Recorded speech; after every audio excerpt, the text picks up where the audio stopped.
Es salud y bienestar con Mariluz García. Buenas tardes, bienvenidos un lunes más a Es Salud y Bienestar. Hoy vamos a abordar un tema que no diría yo si es nuevo o estaba latente, que es el tema de las autolesiones en los jóvenes.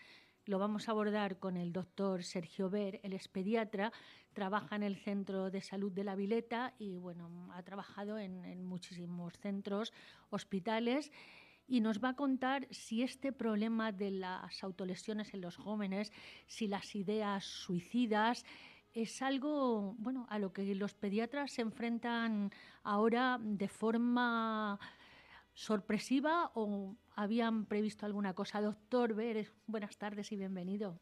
Hola, buenas tardes. Muchas gracias por invitarme a hablar de esto.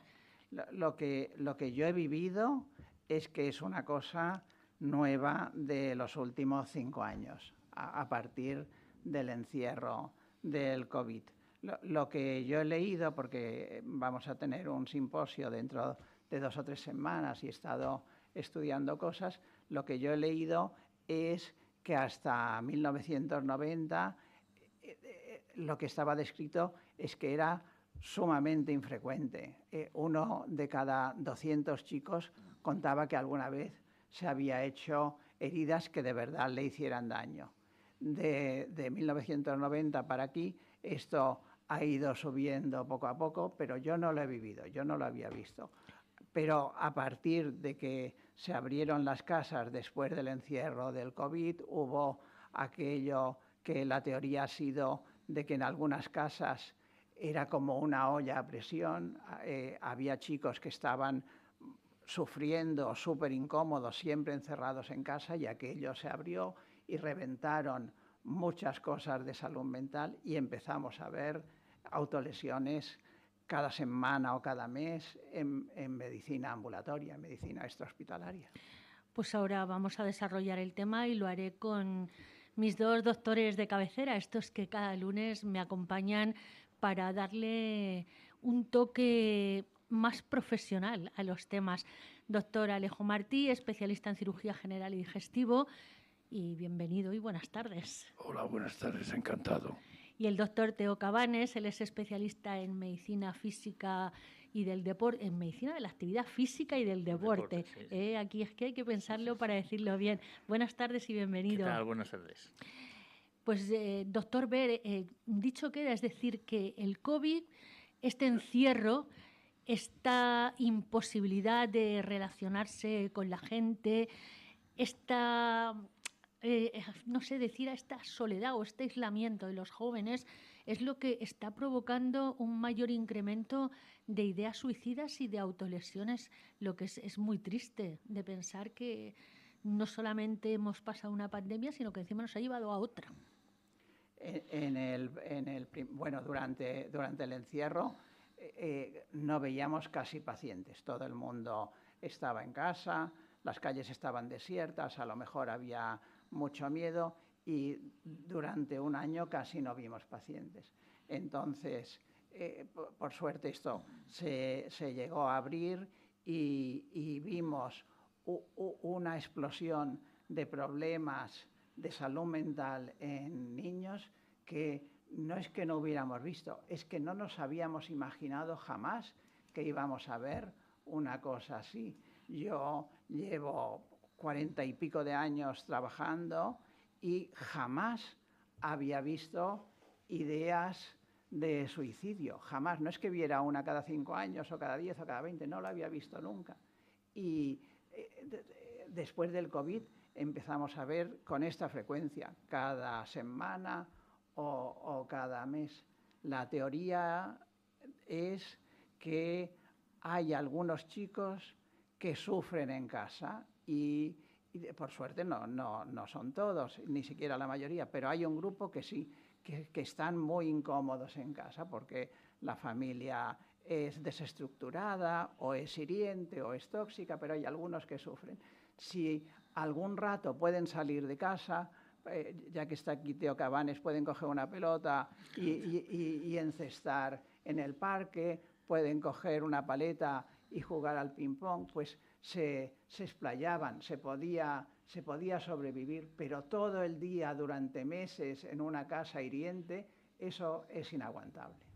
Teo Cabanes, por alusiones. No, yo estoy de acuerdo. Es decir, yo lo pensaba, digo, el estar metido en habitaciones pequeñas, y supongo que esto ha sido más, se ha detectado más en ciudades que en villas fuera de la ciudad, ¿no? Y sobre todo en ciudades, en casas más bien pequeñas. Y yo lo que no sé si influye el área social de la familia, si es un nivel alto, un nivel bajo o es indistinto, y si también influye el que sean nativos de aquí o son más personas que han venido de fuera. ¿Cómo lo habéis visto vosotros?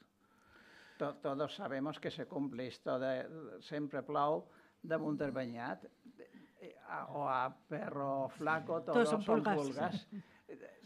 Se acumulan las desgracias. Si uno es pobre, está más mal cuidado, está más enfermo, se acumulan las desgracias. Es verdad que hay desgracias en todas partes, pero hay sitios en los que se acumulan. Alejo. Bueno, yo me quedo maravillado un poco con situaciones como la que nos está ocupando en este momento, que una enfermedad tan grave, porque quiero imaginarme la situación familiar de unos padres, por poco bien nacidos que sean, que vean que su hijo se produce autolesiones e incluso que tiene ideas potencialmente suicidas. ¿Cómo es posible que de repente aparezca esto?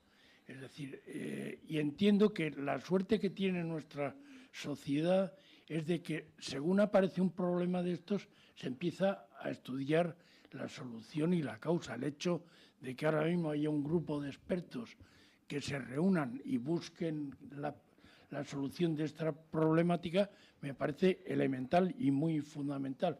Pero lo que no acabo de entender es cómo puede surgir una enfermedad, le voy a llamar enfermedad, tan grave como esta, o simplemente la que ya vivíamos antes con los alimentos, que haya niños, adolescentes que lleguen a morir simplemente porque dejan de comer para pretender tener una apariencia sensible mejor, y que eso fuera desconocido previamente.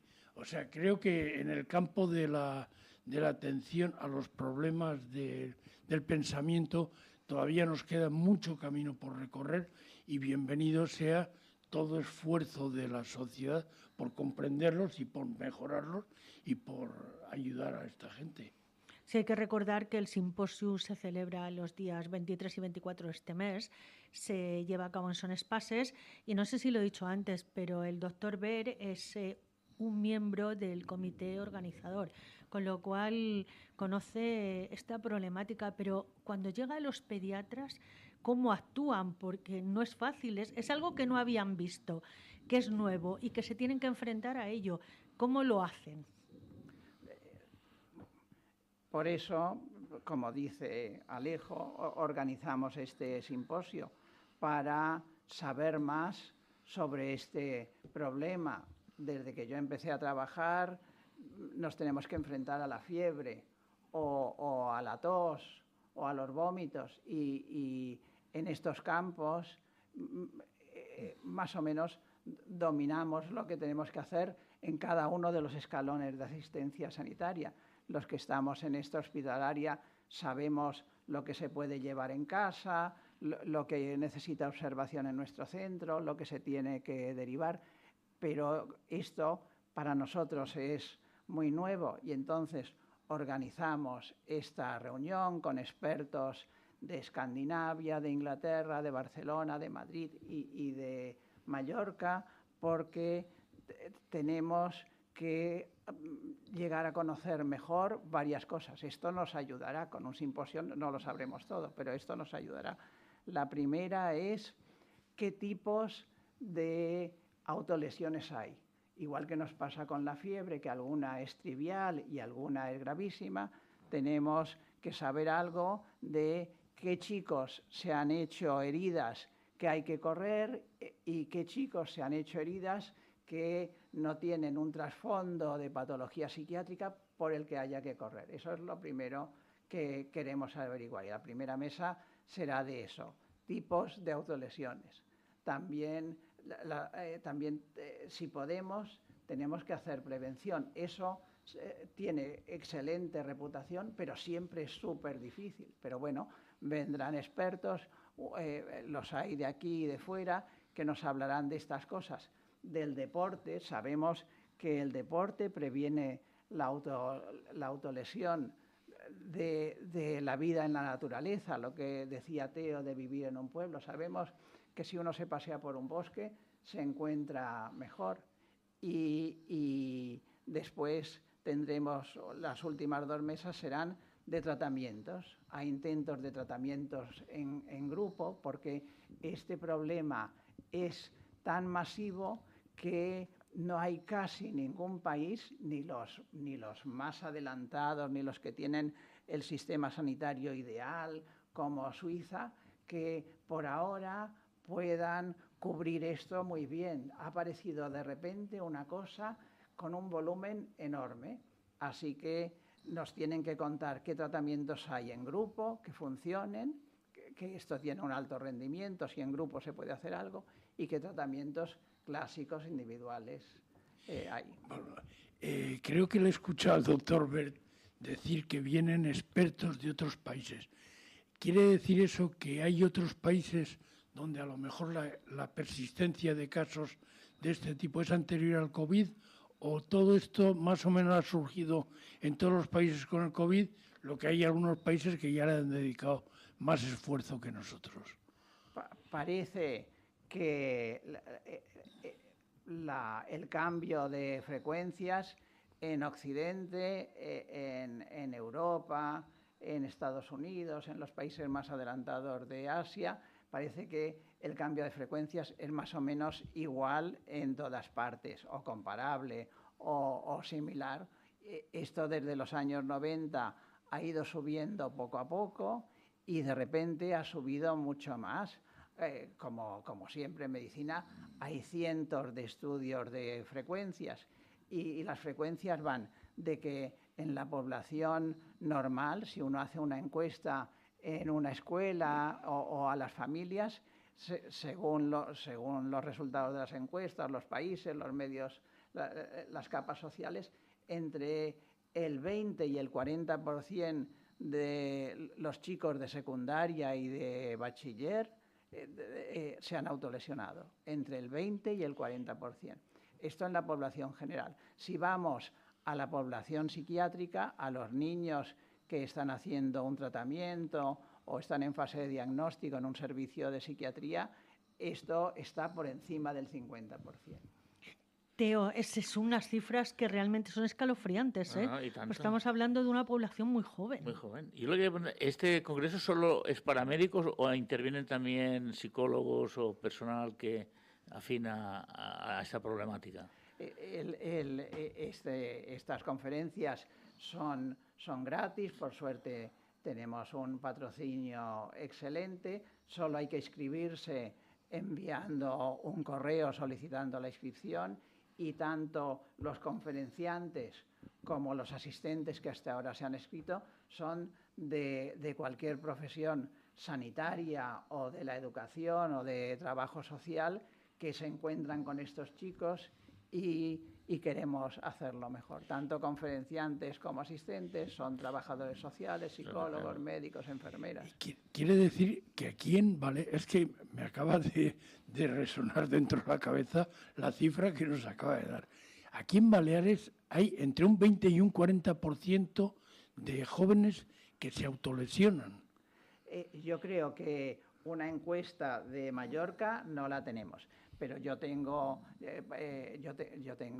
mi hija, desde luego hace muchos años que no va al colegio, es una adulta, y yo tengo una nieta, pero tengo amigas y compañeras pediatras que tienen a las hijas en secundaria, y cuando vamos a conferencias sobre este problema, a la salida me dicen que en la clase de sus hijas, una de cada 3 o de cada 4 se ha autolesionado. Así que lo que a mí me cuentan coincide con lo que está escrito. Claro, el problema sería saber por qué se autolesionan, qué es lo que hay detrás de esto, que eso realmente es lo importante, porque si no lo sabemos, difícilmente o lo podemos prevenir o lo podemos tratar. ¿Se sabe qué hay detrás de estas autolesiones y de estas ideas de suicidio? Las autolesiones, por suerte, aunque es mucho más probable que se suicide un joven que se ha autolesionado, como por suerte las tasas de suicidio son muy bajas, aunque se multiplique eso por 2 o por 3, siguen siendo bajas. Casi todos los chicos que se autolesionan no se van a suicidar.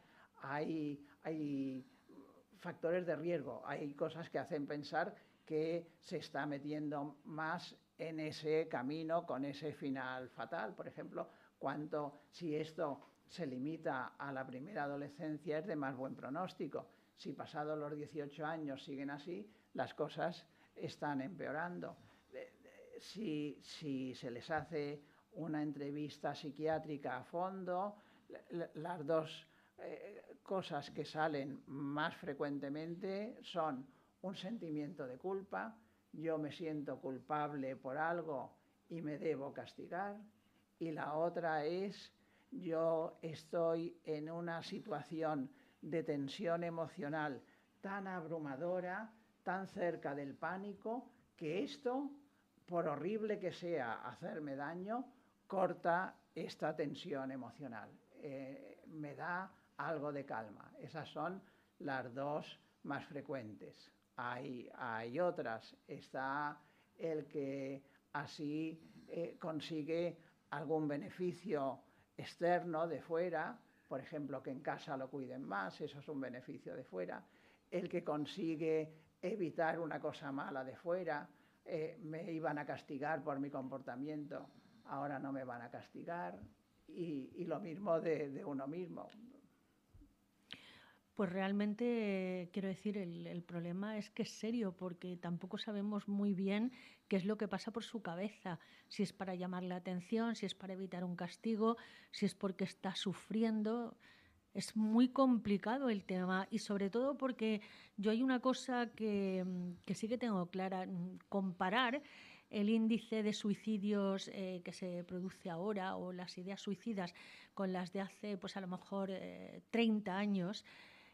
Creo que es complicado, porque hace 3, 4 décadas el suicidio se ocultaba. O sea, yo lo he contado muchas veces. Yo recuerdo que a mí en el periódico, cuando una persona se suicidaba, me decían: no, ni se te ocurra, no escribas nada, porque eso va a hacer que otros quieran suicidarse. Es decir, era todo lo contrario de lo que hacemos ahora. Es decir, que la mentalidad también ha cambiado mucho en ese sentido.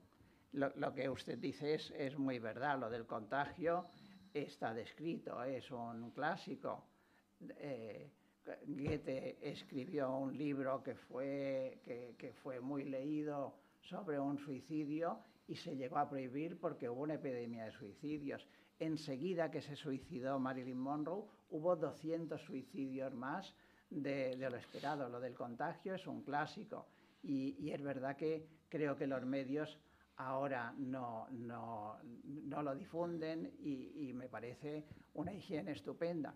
Pero los datos del Instituto Nacional de Estadística seguramente son bastante fiables. Yo, con esto de que llevo tantos años trabajando, entre otras cosas, he sido forense de Manacor 15 años, y en el certificado de defunción tiene que constar muy bien la causa de muerte. Si se ve algo violento, eso no pasa sin que intervenga el forense. Así que, a no ser que aquello estuviera muy bien tapado por un envenenamiento, los suicidios se diagnosticaban, iban al Instituto Nacional de Estadística, y ahora también. Pues nada, nos queda, como aquel que dice, un minuto. Alejo, Teo, ¿qué tenéis que apuntar? No, yo animo a gente que participe, porque cuando se empiecen a encontrar estos problemas, lo que ha dicho Sergio, a dónde tienen que ir, a dónde tienen que recurrir para que les orienten, porque yo como médico pues desconocía esta problemática y si me aparece un caso, pues me gustaría saber hacia dónde me puedo asesorar y de lo que tengo que hacer. Por eso pienso que aquí habéis dado la clave en el programa y que puede ser muy interesante. Alejo.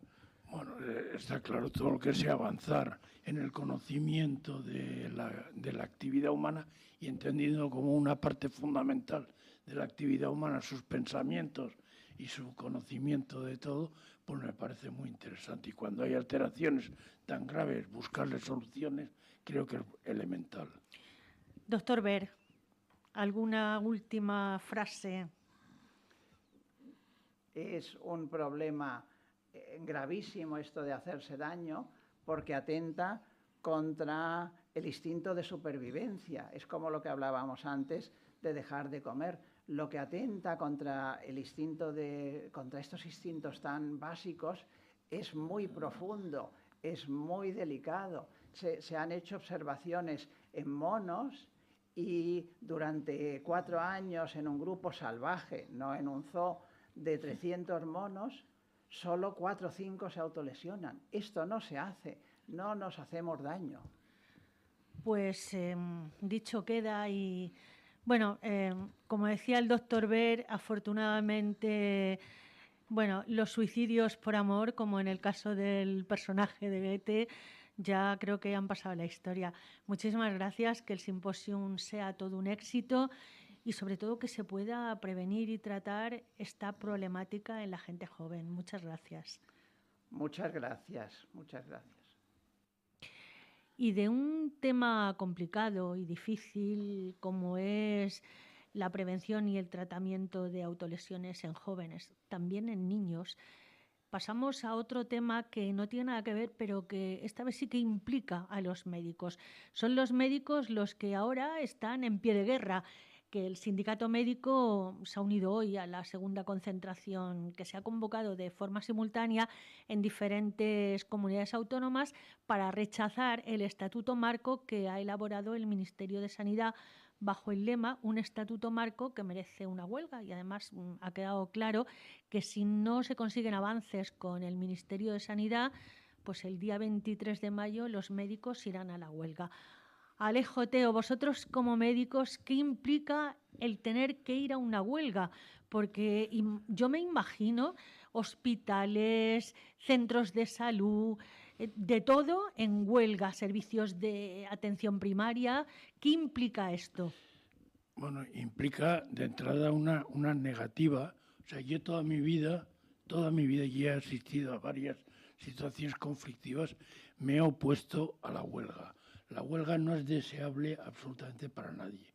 Pero cuando tienes que negociar y tienes enfrente un negociador que se cierra en banda, pues a veces no queda más remedio que, a pesar de estar absolutamente en contra de la medida, porque además entiendes que va a lesionar los intereses del que menos responsabilidad tiene, pero a veces no te dan más opción que decir, bueno, pues yo apoyo a mi sindicato y apoyo las medidas de fuerza que se hacen no estando de acuerdo con el desatender a la población.